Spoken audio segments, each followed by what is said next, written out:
Salam kerahiman. Hari ini 27 Februari kita akan baca dari 1575 dan 1600. Kita mulai ya. Dalam nama Bapa dan Putra dan Roh Kudus. Amin. 1575. Salam kepadamu, oh kasih abadi, Yesusku yang manis, yang telah turun untuk tinggal di dalam hatiku. Aku memberi salam kepadamu, oh Allah yang mulia, yang berkenan merunduk kepadaku, dan karena cintamu akan daku, engkau telah menghampakan diri sedemikian rupa dengan tampil dalam wujud roti yang sederhana. Aku memberi salam kepadamu, ya Yesus, puspa kemanusiaan yang tak pernah akan layu. Engkau satu-satunya bagi jiwaku. Cintamu lebih murni daripada bunga bakung, dan kehadiranmu lebih menyenangkan hatiku daripada harumnya sedap malam. Persahabatanmu lebih mesra dan lebih lembut daripada lembutnya bunga mawar, tetapi sekaligus lebih kuat daripada maut. Oh Yesus, keindahan yang tiada tara, dengan jiwa-jiwa yang murnilah engkau menyatukan diri secara paling mesra, sebab hanya mereka yang mampu menunjukkan kegigihan dalam pengorbanan. Oh darah yang manis, yang merah laksana mawar, angkatlah harkat darahku dan ubahlah menjadi darahmu sendiri. Dan biarlah hal ini terjadi atas diriku sesuai dengan perkenanmu yang kudus. 1600. Oh Yesusku, kalau engkau sendiri tidak meredakan kerinduan jiwaku, tak seorang pun dapat menghibur atau meredakannya. Setiap pendekatanmu membangkitkan pesona cinta dalam jiwaku, tetapi juga mengakibatkan suatu sakratul maut yang baru. Sebab, meskipun begitu sering engkau menghampiri jiwaku, bahkan dengan cara yang paling istimewa, aku masih tetap mencintaimu dari kejauhan, dan hatiku hanya bisa tenggelam dalam ekstase cinta. Sebab, kesatuan ini belumlah kesatuan yang penuh dan kekal, meskipun seringkali engkau menyatukan diri dengan aku tanpa sekat selubung, seolah-olah dari muka ke muka. Dengan itu, ya Allahku, engkau justru membuka dalam jiwa dan hatiku suatu jurang cinta dan kerinduan akan Dikau. Dan jurang yang menganga amat besar ini, kerinduan total pada Allah ini tidak dapat sungguh-sungguh dipenuhi di bumi ini. Kita masih bicara tentang kasih Tuhan kepada kita semua, khususnya yang dirasakan oleh Suster Faustina.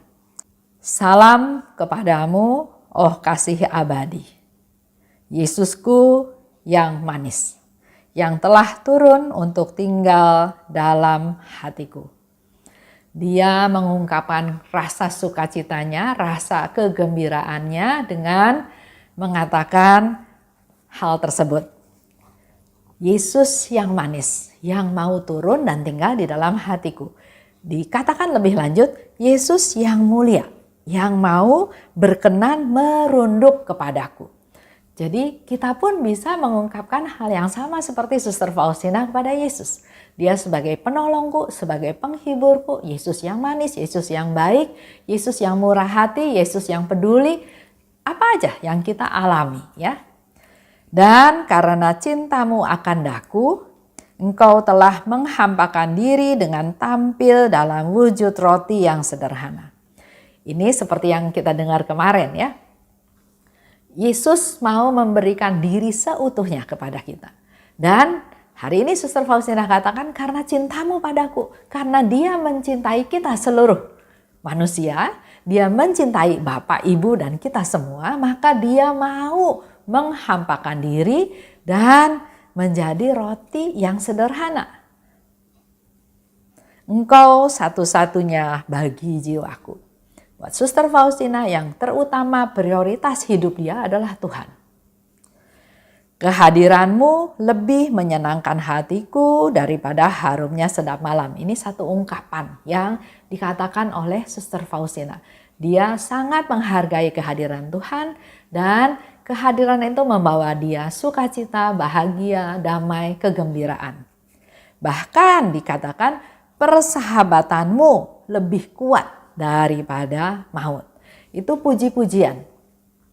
Kita sering ya dikatakan nggak bisa berdoa, nggak bisa ngomong doanya bagaimana. Orang lain kok bisa doa panjang-panjang, saya nggak bisa. Mari belajar dari Suster Faustina. Di sini dia memuji Tuhan dengan membandingkan hal-hal yang ada dari dalam keadaan sekelilingnya. Dia bandingkan dengan bunga sedap malam, dia bandingkan dengan bunga bakung, dia juga bandingkan dengan matahari, dengan bintang, ya, dengan kerubim, ya. Dia bandingkan, bahkan di sini dikatakan persahabatanmu lebih kuat daripada maut. Dengan jiwa yang murni, engkau menyatukan diri secara paling mesra. Sebab hanya mereka yang mampu menunjukkan kegigihan dalam pengorbanan. Kalau kita ingat, dalam beberapa diary yang lalu juga disebutkan bahwa cinta, kasih, dan pengorbanan itu menjadi satu kesatuan. Dan sering juga Suster Faustina katakan dalam kasih dia mengalami pengorbanan, mengalami penderitaan. Tapi sekaligus dalam penderitaan juga dia mengalami kasih yang besar. Dua hal yang tidak bisa dipisahkan. Dan di sini dikatakan dengan jiwa yang murni, Tuhan menyatukan diri dengan paling mesra. Karena hanya jiwa yang murni yang dia bisa bertahan dengan kegigihannya, dengan kesabarannya dalam pengorbanan. Jiwa yang murni mampu menunjukkan kegigihannya dalam pengorbanan. Murni memberi kesucian yang besar. Dia bisa berdaya tahan. Contoh ya, seorang ibu dengan bayinya. Dia nggak tahu nanti anak itu besar jadi apa. Tapi dengan kasih seorang ibu, kasih yang murni, dia akan lakukan apa saja untuk memberikan yang terbaik kepada anaknya. Pada waktu mengandung, ada yang nggak suka susu, ada yang nggak suka hati ayam, ada makanan-makanan yang dia nggak suka. Tapi demi bayi yang dikandungnya, demi kesehatannya, dia coba konsumsi itu. Walaupun muntah, tapi dia terus berusaha memberikan yang terbaik kepada bayinya. Dan setelah bayinya lahir, dengan segala macam kerewelannya, dengan segala macam ulahnya dalam tanda kutip, tapi si ibu ini selalu memberikan yang terbaik, berusaha memberikan yang terbaik kepada bayinya tanpa dia berpikir nanti anak ini akan jadi seperti apa, akan bagaimana. Memberikan, jadi cinta yang murni ini justru dia bisa bertahan dalam mempertahankan, dia tetap bisa berkorban dan dia gigih mempertahankan dengan cinta yang murni ini supaya dia bisa lulus dalam pengorbanan-pengorbanan yang harus dia alami. Setiap pendekatanmu membangkitkan pesona cinta dalam jiwaku, tapi juga mengakibatkan suatu sakratul maut yang baru.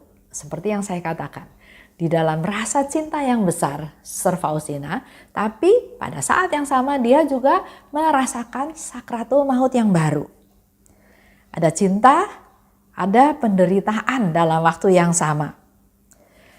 Suster Faustina katakan dia bisa mencintai Tuhan dari kejauhan karena belum bersatu, belum sama-sama di surga, belum muka ketemu muka ya.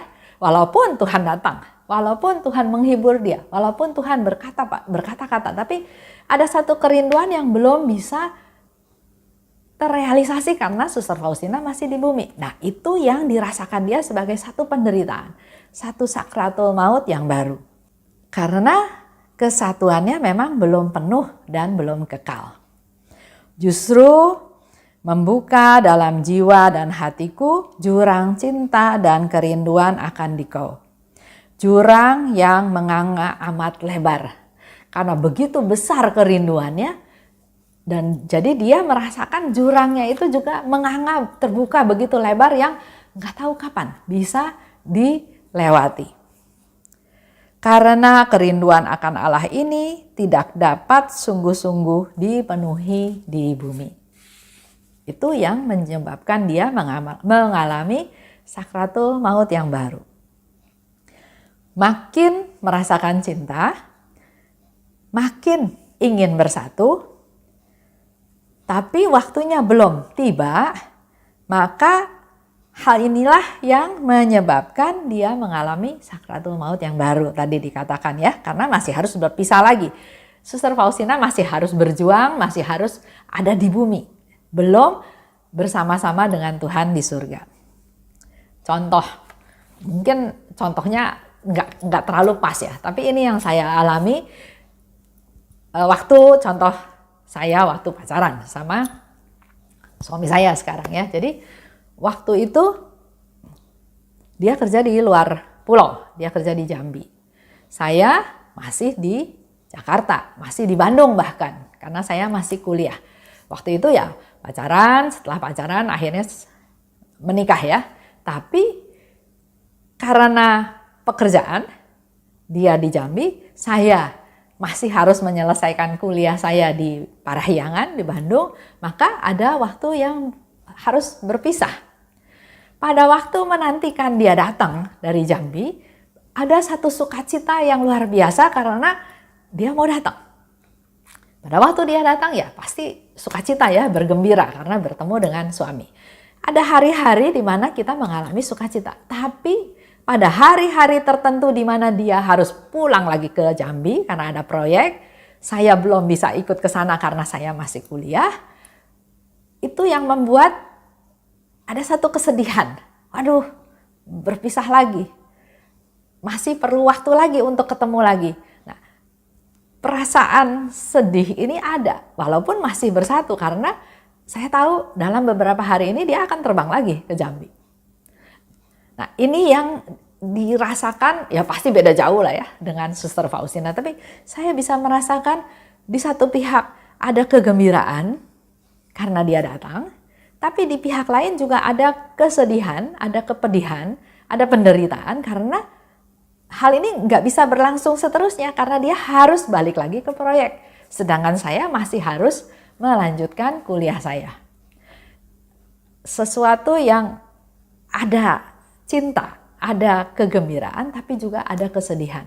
Nah, di dalam hidup kita sehari-hari juga, setiap ada kesedihan, Bapak Ibu jangan pesimis. Pasti ada sukacita, ada kegembiraan juga yang Tuhan kasih. Mari kita buka hati, minta pencerahan dari Tuhan. Dalam hal masalah yang kita hadapi, pasti ada sukacita. Kalau di dalam Tuhan, kita sudah menyambut tubuh Tuhan, ada Tuhan yang maha kuasa, yang menguasai kita, yang memelihara kita. Pasti ada hal yang baik, ada hal yang Tuhan sediakan untuk kita. Mari kita bersabar, kita menunggu saatnya Tuhan, pasti saat yang paling baik. Kita tutup ya dengan doa.